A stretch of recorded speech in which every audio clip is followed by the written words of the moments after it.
सुशीला परसाईले निकालेको क्यासेटको सम्बन्धमा नेपाली जनतालाई सरकारले बताउनु पर्छ, प्रधानमन्त्रीले बताउनु पर्छ के हो त्यो क्यासेट। प्रधानमन्त्री सुशीला कार्कीको आवाज हेलिकप्टर उडेको देखाएपछि सेनाले नेताहरूलाई बचायो भन्दा किन बचाउने भनेको पूर्व प्रधान न्यायाधीश अहिलेका असंवैधानिक प्रधानमन्त्री सुशीला कार्कीजीको आवाज सुनिन्छ। त्यो के हो नेपाली जनतालाई बताउनुहोस्। सुशीला कार्कीजी बताउनु पर्यो नेपाली जनतालाई। तपाईं देशको प्रधानमन्त्रीको कुर्सीमा बसेर यो किन बाहिर ल्यायो क्यासेट भनेर मान्छे गिरफ्तार गरेर धर पाउनुहुन्छ? मान्छे गिरफ्तार गर्ने होइन, त्यो क्यासेटको छिनोफानो हुनु पर्यो। गर्नुहोस् न, भन्नुहोस् न के हो त्यो। कहाँ बसेर तपाईँ आग लागि देश जलिरहेको हेरिरहनु भएको थियो?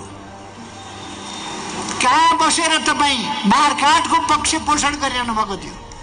तपाईँ त नेताहरू किन बचाउने भन्दै हुनुहुन्थ्यो भनेको बनाउने भन्दै हुनुहुन्थ्यो त होइन र? कस्तो मान्छे देशमा प्रधान न्यायाधीश भएछ ल।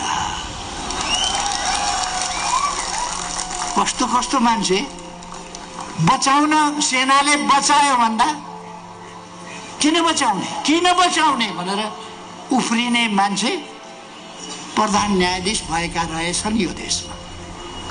कठैभरि देशको हालत त्यस्तै मान्छे फेरि प्रधानमन्त्री भएका छन्। त्यसै बापत यसको जवाब दिनु परेन प्रधानमन्त्रीज्यू? त्यो क्यासेट के हो